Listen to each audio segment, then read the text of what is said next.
Hello student, तो आज हम लोग बच्चा प्रैक्टिस टेस्ट नंबर सेट जो आपका 9 है, ठीक है। इससे पहले हम लोग 8 सेट कर चुके हैं, ठीक। तो आप लोगों को पीडीएफ प्राप्त हुई होगी, पीडीएफ से आप लोगों ने अपना मूल्यांकन करा होगा, ठीक है, पेपर सॉल्व करा होगा। तो उसके आंसर ये आपके, जैसे कि पहला क्वेश्चन क्या दिया गया था आपके सेट 9 में, ठीक है।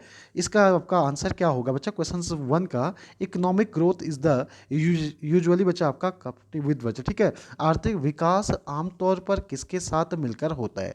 समझ लो, आर्थिक विकास की बात करते हैं हम लोग, जैसे जीडीपी की बात करते हैं हम लोग, ग्रोस ग्रॉस आपका डोमेस्टिक प्रोडक्ट की बात करते हैं, सकल घरेलू उत्पाद की बात करते हैं। तो ये किस पर मिलकर होता है, तो ये होता है बच्चा आपका इन्फ्लेक्शन पे, यानी कि आपका, ठीक है। इसका अच्छा आंसर आएगा आपका, ठीक है। तो राइट आंसर आएगा आपका मुद्रास्फीति पर, ठीक है। ये किस पर होता है आपका, यानी कि बी इस क्वेश्चन का सही आंसर था जो आपके सामने आपके पेपर में दिया गया था।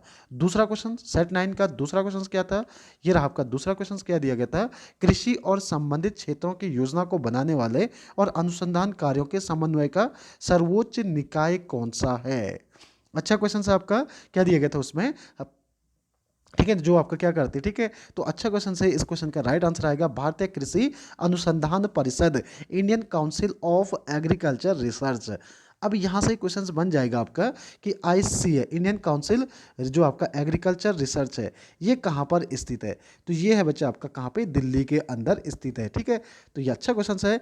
नेक्स्ट चलेंगे हम लोग क्वेश्चन नंबर, इस सेट का तीसरा क्वेश्चन था आपका, पलास के पतन के बाद किस वंश ने बंगाल पर अपना शासन स्थापित करा। आफ्टर द बच्चा आपका डिक्लेन द आपका प्लास्टिक है विच टेंसी एस्टेब्लिशमेंट, ठीक है, आपका रूल ऑफ द बंगाल। तो बंगाल में उसके बाद कौन सा वंश आया था, यहाँ पे शैना डेंसिटी, ठीक है ना, कौन सा, शैना वंश ने वहाँ पे शासन करा, पलास वंश का, ठीक है। पलास, जैसे हम लोग प्लासी की बात करते हैं, प्लास वहाँ पे एक फ्लावर का नाम हुआ करता था, उसी के नाम से प्लासी पड़ा, और प्लास वहाँ पे राजवंश भी हुआ, ठीक है। तो यहाँ पे उसके बाद कौन सा वंश आया, शैना वंश का शासन आया। अगला क्वेश्चन क्या है यहाँ पे, निम्नलिखित में से कौन कांग्रेस सोशलिस्ट पार्टी से संबंधित नहीं थे। इनमें से कौन सा बच्चा, which of the following were not related to the Congress Socialist Party से रिलेटेड नहीं थे। वो व्यक्ति कौन थे आपके, आचार्य नरेंद्र देव, राम मनोहर लोहिया, जयप्रकाश आपका हो गया, ठीक है, नारायण हो गए, या सुभाष चंद्र बोस। तो इसका राइट आंसर क्या आएगा बच्चा आपका, सुभाष चंद्र बोस जी, ठीक है। अब आपको 2020 के सभी एग्जामों के लिए एससी बोस से जुड़े हुए कुछ चीज़ें याद रखनी है। सुभाष चंद्र बोस जी के नाम पर क्या रखा गया, आप लोगों को याद होगा, अंडमान निकोबार के अंदर काफ़ी सारे द्वीपों का नाम क्या कर दिया, इनके जैसे स्वराज हो गया, शहीद हो गया, तो इन्हीं के नाम पे रखा गया सुभाष चंद्र बोस जी के, ठीक है। सुभाष चंद्र बोस जी के द्वारा 1943 में पहली बार अंडमान निकोबार, यानी कि यहाँ पे क्या था आपका, सेलुलर जो जेल है, ठीक है, वहाँ पे क्या किया गया आपका, ट्राई कलर को, तिरंगा को फहराया गया था पहली बार। तो इसी उपलक्ष्य में भारत सरकार के द्वारा 75 रुपए का कॉइन भी जारी कराया गया, उनके सम्मान में 75 रुपीज़ का कॉइन भी जारी किया गया। ये भी याद रखना, अगर आप लोग 2019 को काउंट करते हैं तो 75 ईयर हो रहे 1943 से 2019 तक, ठीक है, 75 ईयर हो रहे, इसी कारण। उसके साथ साथ इन्होंने फॉरवर्ड ब्लॉक की स्थापना करी थी, कब करी थी, 1939 में। ये भी क्वेश्चंस बहुत बार पूछा जाता है सुभाष चंद्र बोस जी से, ठीक है। तो इतनी चीज़ें तो आप लोगों को याद होनी चाहिए सुभाष चंद्र बोस जी से। आगे बढ़ेंगे हम लोग अगले क्वेश्चनों की ओर। अगला क्वेश्चन क्या रहा आपका, क्वेश्चन नंबर 6 क्या दिया गया था आपके सेट में, क्वेश्चन नंबर 6 ये था बच्चा। क्वेश्चन नंबर 6 क्या दिया, निम्नलिखित में से किसे प्रकृति का सुरक्षा कवच भी कहा जाता है, विच of the following called the safety valve of nature, किसे कहा जाता है। तो किसे कहा जाता है आपका, ये कहा जाता है आपका ज्वालामुखी को, वॉल्केनो को क्या कहा जाता है बच्चा, ज्वालामुखी को क्या कहा जाता है, प्रकृति का सुरक्षा वॉल्व भी कहा जाता है, वॉल्केनो, ठीक है। अब वॉल्केनो से जुड़ी हुई कुछ क्वेश्चंस, जैसे आपका क्या पूछा जाता है, सबसे एक्टिव वॉल्केनो कौन सा आपका, तो एक्टिव वॉल्केनो आपका कोटापैक्सी, जो कहाँ पे आपका, इक्वाडोर के अंदर है। वर्तमान समय पर सबसे बड़ा जो एक्टिव वॉल्केनो है वो कौन सा है, कोटापैक्सी, इक्वाडोर के अंदर।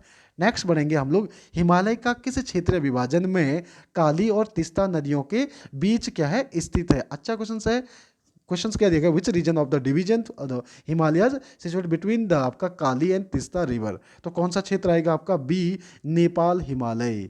समझ रहे हो, ये कहाँ पे आएगा आपका, नेपाल हिमालय। अब आप लोगों को ये ध्यान आ रहा होगा, समझ रहे हो, कि इंडिया के मैप में अगर आप लोग देखोगे तो आपको नेपाल कुछ इस तरह से दिखेगा, कहाँ पे, ये नॉर्थ में, यहाँ पे उत्तराखंड से लेकर कहाँ तक, सिक्किम तक, ठीक है। तो यहीं से तो तीस्ता नदी निकलती है, तीस्ता नदी यहाँ को निकल गई और काली नदी आपका यहाँ उत्तराखंड की साइड से निकलती है। ठीक है, तो ये ध्यान देना, ये पूरा का पूरा रेंज कौन सा है, हिमालय, नेपाल हिमालय का रेंज है। ठीक है, जो कहाँ से, अफगानिस्तान से शुरू हो गया आपका। अब यहाँ पे थोड़ी और चीज़ें समझा देता हूँ आप लोगों को। ध्यान देना, जो हिमालय रेंज है आपकी, ये कहाँ से शुरू हो रही है, ये चीज़ें भी थोड़ा याद रखना। ठीक है, कुछ इस तरह से। तो ये शुरू हो रही है आपकी कहाँ से, अफगानिस्तान से हिमालय शुरू हो गई और लास्ट कहाँ तक आपका, म्यांमार तक। ये आपकी अफगानिस्तान में भी हिंदू कुश पर्वतमाला से और म्यांमार में कहाँ पे, आराकान योमा तक फैली हुई है। हिमालय रेंज आपका अफगानिस्तान के हिंदू कुश पर्वतमाला से और कहाँ तक है बच्चा आपका, तो ये फैली हुई है कहाँ, आराकान योमा तक फैली हुई है। ठीक है, जिसकी सबसे हाईएस्ट पीक एवरेस्ट है और कहाँ पे है ये, नेपाल के अंदर, जिसे वहाँ पे सागर माथा कहा जाता है। तो इतनी चीज़ें तो आप लोगों को इससे भी याद होनी चाहिए। ठीक है, नेक्स्ट बढ़ते हैं हम लोग क्वेश्चन नंबर 8 की ओर। क्वेश्चन नंबर 8 क्या दिया गया बच्चा आपका, कि जो गोगान बिहू किसका लोक नृत्य है। ये क्वेश्चन आपके प्रीवियस ईयर बेस्ड क्वेश्चन हैं। ठीक है, जो आपके सेट में दिए गए। द फोक डांस आपका भोगा बिहू किस राज्य का, तो ये है असम का। ठीक है, असम का इंपॉर्टेंट चीज़ें क्या क्या याद होनी चाहिए। अभी असम के अंदर खेलो इंडिया यूथ गेम का आयोजन हुआ है 2020 में, तो ये भी आप लोगों को याद होना चाहिए। नेक्स्ट चलेंगे हम लोग, क्वेश्चन नंबर 8 क्या दिया गया था आपके सेट 9 में, किस देश के साथ चीन ने 8 दिसंबर 2017 को एक मुक्त व्यापार समझौते पर हस्ताक्षर किए थे। ठीक है, तो ये बच्चा मुक्त व्यापार यहाँ पे इंपॉर्टेंट इसलिए भी है कि भारत यहाँ पे, ठीक है, उस समय शुरू हो गया था, जो मुक्त व्यापार की बात की गई थी, तो तब शुरू हो गया था आपका 8 दिसंबर। तो ये मालदीव के साथ हुए थे। ठीक है, समझ लो, मालदीव के साथ भी जिस तरह से पाकिस्तान के साथ जो आपका, ठीक है, तो उसी तरह से मालदीव के साथ भी मुक्त व्यापार समझौता जो शुरू हुए थे आपके 2017 में। ठीक है, नेक्स्ट बढ़ेंगे हम लोग, दक्षिण एशियाई साहित्य के लिए डीएससी पुरस्कार 2017 जीतने वाले, समझ लो, जो वाली बच्चा पुस्तक the story of a brief marriage के लेखक कौन है। अच्छा क्वेश्चन है आपका एग्जाम पॉइंट ऑफ व्यू से। तो स्टूडेंट, ये क्वेश्चन अभी रिसेंटली एक एग्जाम में पूछा गया था। ठीक है, तो इस क्वेश्चन का राइट आंसर आएगा आपका अरुप्रगसन को दिया गया इस अवार्ड को। ठीक है, अब इससे जुड़ा हुआ कुछ इंपॉर्टेंट चीज मैं आप लोगों को बता देता हूं, जो एग्जाम पॉइंट ऑफ व्यू से काफी इंपॉर्टेंट होगा। ये अवार्ड 2018 में किसे दिया गया, तो ये भी याद रखना। ठीक है, इनका नाम क्या था, इनका नाम था बच्चा आपका जयंता। ठीक है ना, इनका 2018 में जयंता काइकिनी को दिया गया। ठीक, काइकिनी को दिया गया, जयंता काइकिनी को। और इनकी बुक का नाम था बच्चा आपका क्या, नो पेरेंट्स। ठीक है, नो पेरेंट्स प्लेस करके इस बुक के लिए इन्हें ये अवार्ड दिया गया। कब, 2018 में। उसी तरह से आपका अगर पूछ लेगा कि 2019 में किसे दिया गया, तो 2019 में दिया गया ये अवार्ड किसे, आपका अमिताभ बागची को दिया गया। और कौन सी बुक के लिए, हाफ द नाइट। ठीक है ना, हाफ द नाइट गॉन को दिया गया। समझ लो, इस अवार्ड के, इसके लिए नहीं ये अवार्ड दिया गया। नेक्स्ट क्वेश्चन की ओर चलेंगे हम। क्वेश्चन नंबर 10 क्या दिया था, वर्तमान समय पर जो नेपाल के प्रधानमंत्री है बच्चा केपी शर्मा ओली, ये किस राजनीतिक पार्टी से संबंधित है, तो ये नेपाली कम्युनिस्ट पार्टी से संबंधित है। ठीक है, और यहाँ के जो अभी प्रेसिडेंट है उनका नाम क्या है, विद्या देवी भंडारी यहाँ के प्रेसिडेंट वर्तमान समय पर है। ठीक है, नेक्स्ट क्वेश्चन क्या दिया गया, किसी इलेक्ट्रॉन की अधिकतम संख्या अगर सेल n है तो द्वारा दर्शाया गया सेल में मौजूद हो सकती है। 2n2 होगा आपका।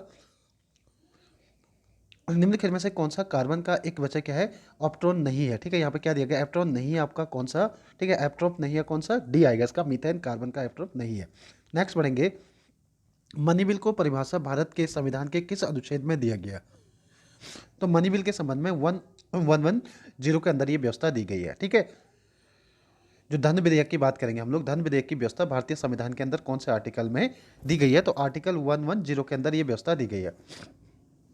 भारत में युद्ध या बाह्य आक्रमण या सशस्त्र विद्रोह के आधार पर किस तरह के आपातकाल की घोषणा की जा सकती है, तो ये की जा सकती है आपकी राष्ट्रीय आपातकाल, आर्टिकल 352 के तहत, 352 के तहत। अगला क्वेश्चन क्या दिया था आपका सेट 9 में, अचानक बताइए, यहाँ पे क्या दिया गया, गतिविधि के दौरान हमारी मांसपेशियों में एसिड का निर्माण हो जाता है। यदि हम लोग काफी समय के बाद क्या करते हैं, कोई एक्सरसाइज करते हैं, तो इस दौरान से कौन सी एसिड इकट्ठा हो जाती है, लैक्टिक एसिड, ठीक है, जो क्या करती है हमारे शरीर में जगह जगह पेन करना शुरू हो जाता है, ठीक है। तो याद रखना ए लैक्टिक एसिड होगा, जिसके कारण से, ठीक। अगला वस्तु क्वेश्चन क्या दिया गया, किसी प्रस्तुत किया गया, समझ लो किसने प्रस्तुत किया कि सभी पौधे और जानवर की कोशिकाओं से बने हैं। यह कोशिका की मूल इकाई भी, कोशिका जीवन की मूल इकाई है, किसके द्वारा कहा गया था? तो ये थ्योरी दी गई थी स्लाइडन और स्वान के द्वारा। कोशिका सिद्धांत किसके द्वारा प्रतिपादित किया गया था? तो स्लाइडन और स्वान के द्वारा, ठीक है। क्वेश्चन नंबर 17, बल का उत्पाद वह समय है जिसके लिए बल एक शरीर पर कार्य करता है। तो यहाँ पे क्या दिखेगा, किसी मतलब वस्तु की बात करेंगे तो डी आएगा, उसके वेग परिवर्तन की दर,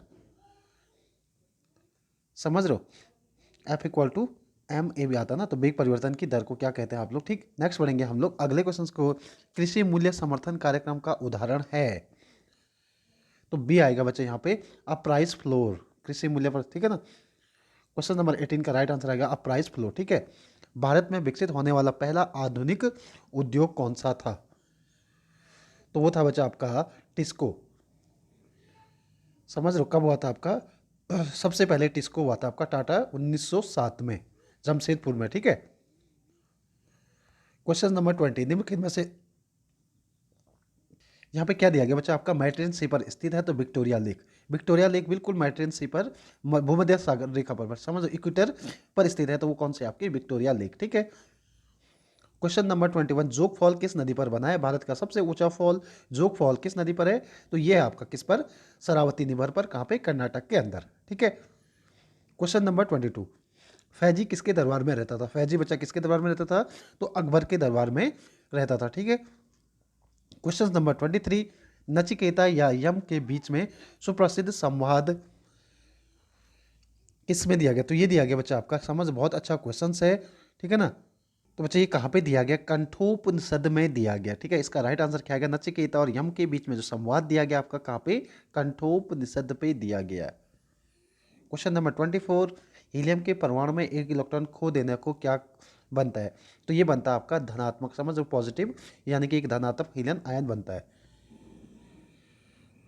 क्वेश्चन नंबर 25, परमाणु सिद्धांत का प्रस्ताव, समझ लो यहाँ पे क्या दिया गया बच्चा, जॉन डाल्टन के साथ किसने किया था? तो यहाँ पे याद रखना, यहाँ पे क्या दिया, कलर ब्राइटनेस, ठीक है। परमाणु सिद्धांत का प्रस्ताव करने के अलावा जॉन डाल्टन ने कौन पे शोध करा था?